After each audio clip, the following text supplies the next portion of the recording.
ये जो हमारा आरबीए है, हमें सुनने में आ रहा है कि सरकार इसको डाइल्यूट कर रही है, सरकार इसको कम कर रही है। 2020 में भी सरकार ने इसको कम किया था, पहले ये 20% थी, उसके बाद सरकार ने इसको कम कर दिया, इसको 10% पे लाया गया। लेकिन आज हमें सुनने को फिर से मिल रहा है कि ये जो हमारी यूटी की गवर्नमेंट है, ये इसको फिर से डाइल्यूट करना चाहती है।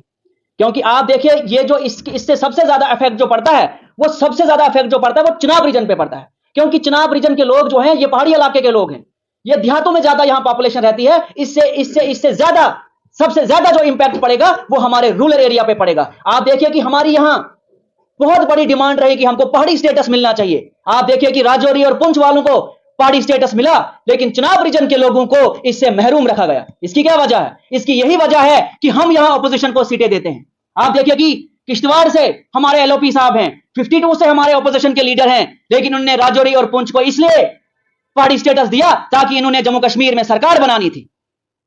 इससे साफ जाहिर यह होता है कि हमारे चिनाब रीजन के वोट की कोई कीमत नहीं है। आप देखिए कि एमपी कहां का है, हमारे एमपी ने कोई बात नहीं की पार्लियामेंट के अंदर की जम्मू कश्मीर के चिनाब रीजन के लोग जो हैं, इनको भी पहाड़ी का स्टेटस मिलना चाहिए। इसलिए हम अपील करते हैं सरकार से, गवर्नमेंट ऑफ इंडिया से, भारत सरकार से, कि चिनाब रीजन के लोगों को भी पहाड़ी स्टेटस का दर्जा मिलना चाहिए। और जो यूटी गवर्नमेंट, हमें सुनने में आ रहा है कि यूटी गवर्नमेंट हमारे आरबीए को डाइल्यूट करने जा रही है, हमारी सरकार से अपील रहेगी कि ऐसा कदम नहीं उठाना है आपने, नहीं तो हम सड़कों पे आ जाएंगे। आप देखिए कि जो हमारी एसटी और एससी कैटेगरी के लोग हैं जनाब, ये सर्टिफिकेट इसलिए बनाई गई थी कि हमने जो गरीब हमारे एसटी और एससी के लोग हैं, इनको हमने एम्पावर करना है। लेकिन जब इनको सर्टिफिकेट मिली, उसके बाद क्या हो रहा है जनाब, इसमें कोई क्राइटेरिया ये फिक्स नहीं करते हैं। क्योंकि आप देखिए जो हमारे आरबीए की सर्टिफिकेट है या विकर की सर्टिफिकेट है, क्राइटेरिया फिक्स किया गया है 8 लाख से ज्यादा अगर आपकी इनकम हो रही होगी तो आपको आरबीए नहीं मिलेगी, आपको विकर नहीं मिलेगी। और आप एससी और एसटी को देखो, वहां पे अगर आपकी करोड़ रुपए भी इनकम होगी तब भी आपको सर्टिफिकेट मिलेगी। लेकिन वो उन गरीब लोगों के साथ, ये जो हमारे एसटी और एससी के लोग हैं, ये उनके साथ नाइंसाफी हो रही है। क्योंकि ये एम्पावर करना था, लेकिन एम्पावर कौन लोग हो रहे हैं? आप देखिए कि आप मड़वा और वर्धन को लीजिए जनाब, 6 महीने वो कट हो जाते हैं, 6 महीने वो कट हो जाते हैं। मतलब जो बेसिक एमिनिटीज वहां पे हैं, चाहे रोड कनेक्टिविटी है, मोबाइल इंटरनेट है, ये इस चीज से डिस्कनेक्ट होते हैं। जितनी भी वर्ल्ड की बेसिक एमिनिटीज हैं, आप देखिए कि पहाड़ी का स्टेटस अगर राजौरी और पुंछ को मिला, क्या वो लोग डिजर्व नहीं करते थे? वर्वा और मड़वन वाले जो 6 महीने के लिए डिस्कनेक्ट हो रहे हैं, ये सरासर vote bank politics government of India Jammu Kashmir के चुनाव रीजन के साथ खेल रही है। ये भारत सरकार जो है, ये यहां पे वोट बैंक पॉलिटिक्स खेलना चाहती है कि जहां से इनकी सरकार बनेगी वहां पे इनने पहाड़ी स्टेटस दिया। क्या दाली उजानपुर के लोग पहाड़ पे नहीं रहते हैं? क्या मरमत के लोग पहाड़ पे नहीं रहते हैं? क्या चिचली जकियास, हमारा जितने भी हमारा यहाँ गुंदना का एरिया है, दड़ा का एरिया है, क्या ये लोग पहाड़ पे नहीं रहते हैं? क्या इनको पहाड़ी स्टेटस नहीं मिलना चाहिए था? ये आवाज जो है, ये फयाज मागरे की आवाज नहीं है, ये उन लाखों करोड़ों जो हमारे अनएम्प्लॉयमेंट यूथ हैं, जो नेट करके हैं, जो सेट करके हैं, जो पीएचडी करके हैं, ये उन गरीब स्टूडेंट्स की आवाज है, इन मजलूम स्टूडेंट्स की आवाज है। इसलिए हमारी सरकार से मोतबना अपील रहेगी, एक तो चिनाब रीजन के लोगों को पहाड़ी स्टेटस मिलना चाहिए, और जो डाइल्यूट करने की बात कर रहे हैं आरबीए को, और ऐसा कदम भी सरकार ने नहीं उठाना है। आप देखिए कि हमारी यहां बहुत लंबी डिमांड यहां पे हमारी रही कि चिनाब रीजन को हिल डेवलपमेंट काउंसिल का दर्जा मिलना चाहिए, जो आपने लद्दाख में दिया। आप देखिए कि क्या चिनाब रीजन के लोग पहाड़ पे नहीं रहते हैं? क्या चिनाब रीजन जो है, ये हमारा हिली एरिया नहीं है? अगर आपने लद्दाख में हिल डेवलपमेंट काउंसिल दिया, क्या चिनाब रीजन के लोग डिजर्व नहीं करते हैं? लेकिन जो भी सरकारें आती है, चाहे गवर्नमेंट ऑफ इंडिया हो, चाहे यूटी जम्मू कश्मीर की गवर्नमेंट हो, ये चिनाब रीजन के साथ भेदभाव करते हैं। इसलिए हमारी रिक्वेस्ट रहेगी गवर्नमेंट ऑफ इंडिया से कि जनाब, आप चिनाब रीजन के लोगों को हिल डेवलपमेंट काउंसिल का दर्जा मिलना चाहिए। आप देखिए कि हमारी जो यूनिवर्सिटी है, जम्मू यूनिवर्सिटी, जनाब उस पर वर्कलोड ज्यादा है, और हम चाहते हैं कि चिनाब रीजन को अपनी क्लस्टर यूनिवर्सिटी मिलनी चाहिए। क्योंकि आप देखिए कि जो भी सिलेबस है उसको टाइम लगता है कंप्लीट करने में, उसके बाद जो भी रिजल्ट निकालना होता है इन्होंने, उसमें भी टाइम लगता है। क्योंकि जम्मू यूनिवर्सिटी जो है, इस पर बहुत वर्कलोड होता है, और यहां से हमारे बच्चे जम्मू जाते हैं पढ़ने, और कुछ ऐसे गरीब बच्चे हैं जो नहीं जा सकते हैं पढ़ने। क्यों? क्योंकि वो फाइनेंशियली वीक हैं, वो गरीब लोग हैं, उनके पास इतने रिसोर्सेज नहीं होते हैं, वो जम्मू में जाके अपनी तालीम को कंटिन्यू कर सकते हैं। उनको भी शौक होता है पढ़ने का, वो भी चाहते हैं कि हमारा भी मुल्क को ग्रोथ करने में थोड़ी कंट्रीब्यूशन हो।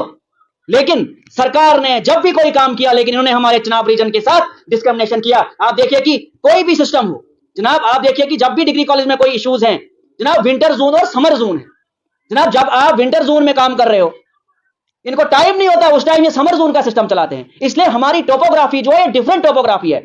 इसीलिए हम डिमांड करते हैं कि चिनाब रीजन में एक क्लस्टर यूनिवर्सिटी मिलनी चाहिए, क्योंकि हमारा जितना भी यहां इलाका है, चाहे गुंदो बलेसा कोई डिग्री कॉलेज है, या भद्रवा है, या रामबन है, या डोडा है, हम चाहते हैं कि चिनाब रीजन के लोगों को क्लस्टर यूनिवर्सिटी मिलनी चाहिए। आप देखिए कि हमारा चिनाब रीजन जो है, जनाब पासपोर्ट के लिए हमारा जितना भी चिनाब रीजन है उनको उधमपुर जाना पड़ता है। भाई उधमपुर क्यों? यहां पे भी चिनाब रीजन के साथ डिस्क्रिमिनेशन। आप देखिए कितना बड़ा इलाका है ये, आप किश्तवाड़ को देखिए, आप भद्रवा को देखिए, आप बलेसा को देखिए, मरमत को देखिए, कितना बड़ा इलाका है, 3 डिस्ट्रिक्ट है, और पासपोर्ट के लिए हमारे लोगों को उधमपुर जाना पड़ता है। ये डिस्क्रिमिनेशन है चिनाब रीजन के साथ। इसलिए हमारी अपील रहेगी भारत सरकार से, जो हमारे एमपी साहब है और एलओपी साहब है। एलओपी ने कहा कि चीफ मिनिस्टर जो हमारे चॉकलेट बॉय हैं, उन्होंने वहां से रिप्लाई में कहा ये लॉलीपॉप है, ये लॉलीपॉप और चॉकलेट खेल रहे हैं। लेकिन चिनाब रीजन के साथ हमेशा जब भी कोई इशू है, यहां के लोगों के साथ डिस्क्रिमिनेशन किया जा रहा है। जी देखिए जनाब, इनको इलेक्शन में हराओ।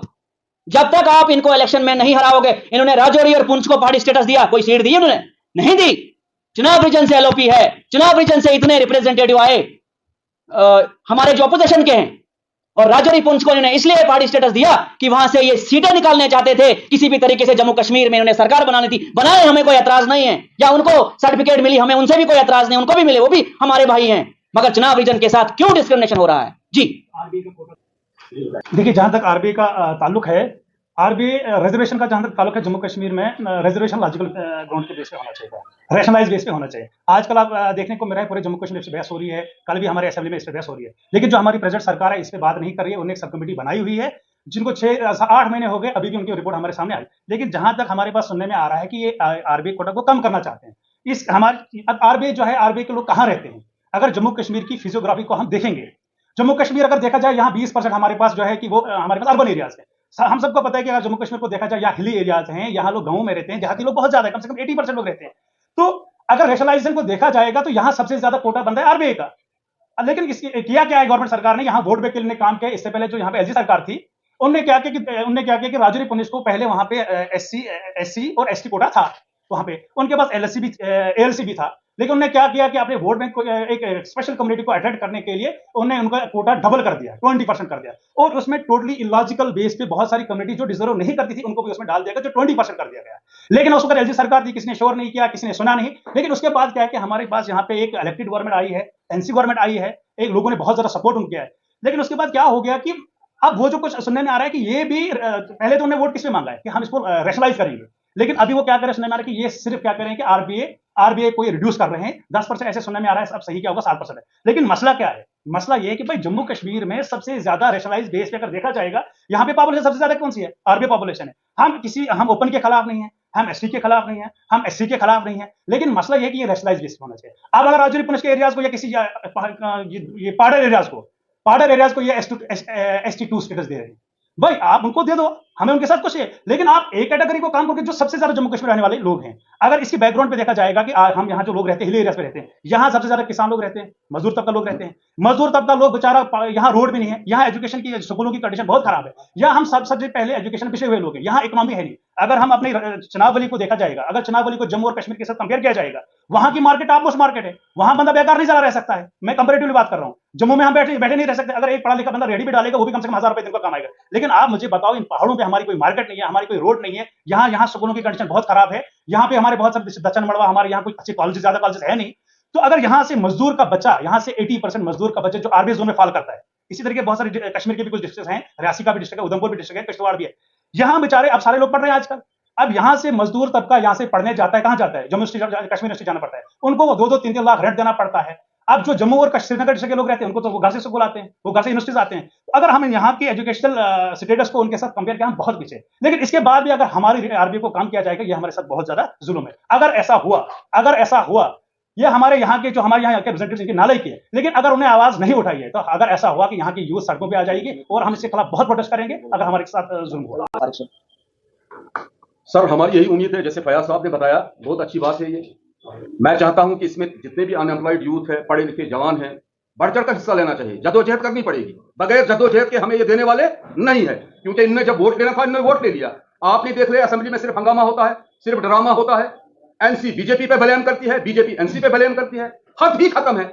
आप यहाँ पे कौन सी इंडस्ट्रीज है, यहाँ पे कौन सी फैक्ट्रीज है? जिसपे नौजवान जो है गुजारा करे। और हमारा चनाब रीजन जो है, चनाब वैली जो है, जिसका बड़ा फख्र से इस वक्त आजाद साहब ने भी बताया, मैं फखरे चनाब हूं। जो भी कोई उठता है वो बोलता है मैं फखरे चनाब हूं। पहले ग्राउंड पे तो देखो फखरे चनाब किसको कहते हैं। आपने चनाब रीजन को क्या दिया, आज तक क्या दिया? हिल डेवलपमेंट कौंसिल के लिए ऑनरेबल जनाब शेख अब्दुल रहमान साहब ने बहुत जद्दोजहद की, तब भी एनसी की सरकार थी, लेकिन बात नहीं मानी गई। आज हमारी अपोजिशन जो है फुल मेजोरिटी में है, और एलओपी साहब जो है अगर वो अपोजिशन लीडर बने हैं तो चनाब रीजन की वजह से बने हैं, क्योंकि चनाब रीजन ने सुनील शर्मा जी को बहुत सपोर्ट किया है। मैं गुजारिश करना चाहता हूं जनाब एलओपी साहब से, इस सरकार से आराम से कोई चीज निकलने वाली नहीं है, छीन के ले लो।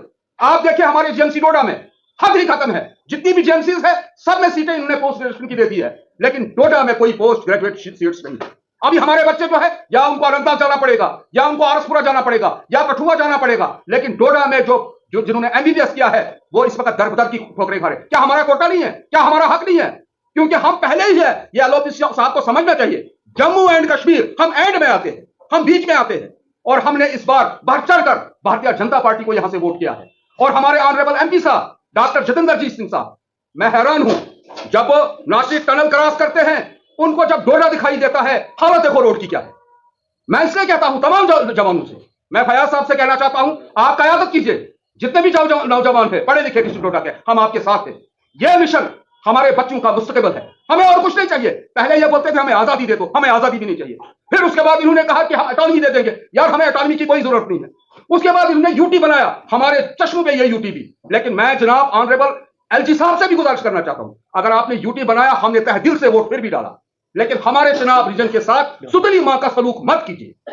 ज्यादा ना कहते हुए मैं अपील करना चाहता हूं कि अभी जो काउंसलिंग हो रही है, एलओपी साहब इस वक्त असेंबली का सेशन चल रहा है, आपकी वसादत से उन तक हमारा पैगाम पहुंचे कि यहां जो जीएमसी डोडा में है पीजी सीटें जो है सैंक्शन करवाई और अपना कोटा छीन के ले एमसी सरकार से। देखिए, आखिर में हमारा यही मैसेज रहेगा कि जो यूटी की गवर्नमेंट हमारी है, जो आरबीए को डाइल्यूट करना चाहती है, जो आरबीए को कम करना चाहती है, हमारी यही अपील रहेगी गवर्नमेंट से कि ऐसा कदम नहीं उठाना है आपने। अगर ऐसा कदम आप उठाएंगे, जो भी हमारे देहातों के गरीब लोग हैं, जो पढ़े लिखे लोग हैं, वो सारे के सारे लोग जो है वो सड़कों पे आ जाएंगे।